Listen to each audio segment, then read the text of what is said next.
been amazing. I mean, I only just arrived last night. It was a long day of travel. Got here, instant hospitality, the Shambhala welcoming. You know, everybody's just so damn friendly and hospitable.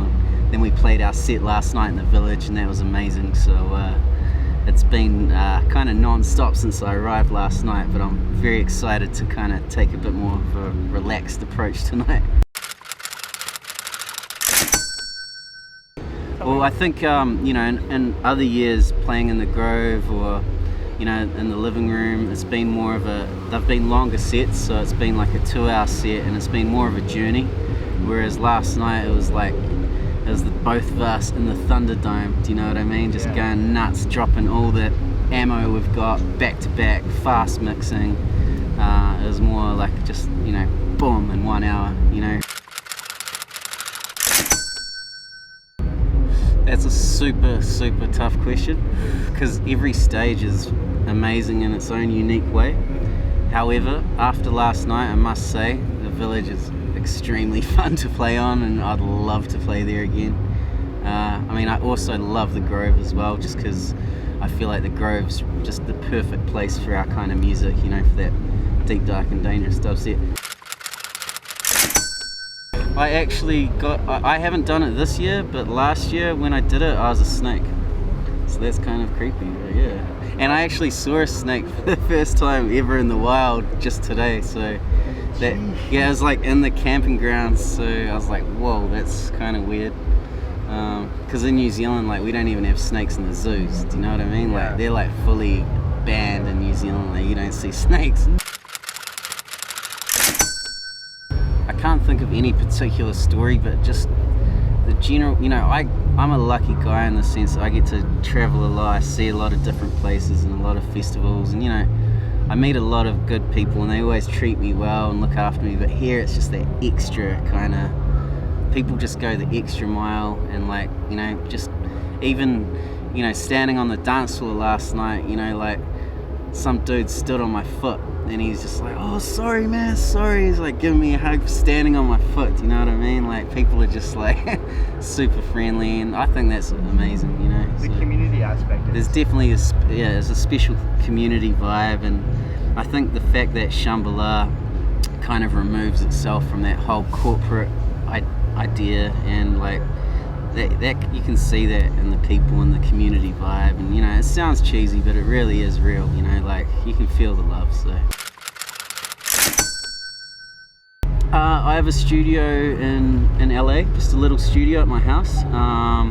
It's pretty cool. I've been kind of building up my retro synth collection again, so I've got like a Juno 106, and I've got an old Pro 1, and I just got this thing called a System 8, which has got a Jupiter 8 and a Juno 6 built into it, so it's pretty cool.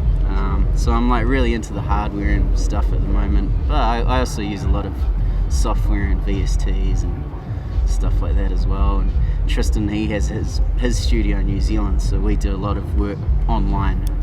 You know, I might start something, throw it in the Dropbox, he opens the file, works on it, sends it back. So that's kind of the dynamic we have. I've been really into this artist called After One.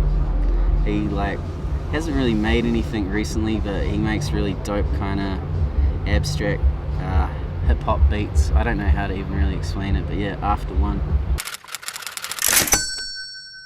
Ooh, okay, so for me it's a bottle of Grey Goose and Perrier, which is like sparkling water, just because for me the Perrier is the most important part. You know, the Grey Goose is just for fun to share with friends and stuff, but like, I'm fussy with my water, you know. It sounds ridiculous, but it just makes me happy, you know. Rather than like having like Red Bulls and other mixes, I just like want sparkling water with the good quality vodka. It's like the perfect balance, you know. You don't keep it hydrated and all that. Yeah, less of a hangover. But we've also got just the, you know, snacks, fruits.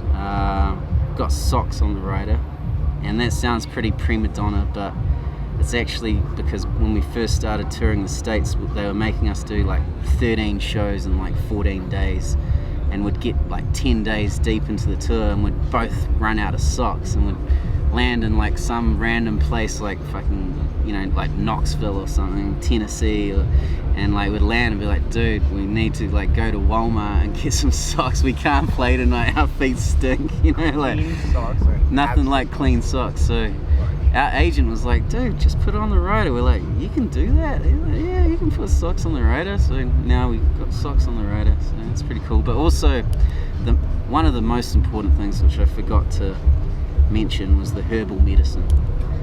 And it specifically says, herbal medicine, consult with Truth if you need more of an idea of what that is. And we actually had a story where I played a show in Poland, and the guy, before it said herbal medicine, we said green flowers on the rider, and this guy, I landed in Poland, he came pick me up at the airport. He said, I've been running around all day stressing looking for your green flowers, and he'd been going to all these different flower markets looking for green flowers, and he'd gone and bought all these crazy exotic flowers. He's like, I'm really sorry, I couldn't find green ones, I got blue ones and these crazy yellow ones. I was like, dude, it was just weed, you know. And he's like, why didn't you tell me, man, I got weed right here. And he was just like, so that's a bit of a story, but yeah, we had to change it from green flowers to herbal medicine on the road, just so the non-English speakers could understand and not take it so literally. But yeah, ride is pretty simple apart from that. Rhythm dubstep. Just kidding. Let me think. Trip hop. Good name, I like that. Trip hop used to be huge in like the late 90s. It's super cool. It's just like trippy kind of, you know, nice beats, bass, kind of a lot like deep dubstep. A lot of the same kind of vibes, you know, like Kruder and Dorfmeister, and there's a lot of stuff in the early 2000s, like that whole trip hop vibe that would go down perfectly at a place like Shambhala. No one ever plays trip hop anymore, so.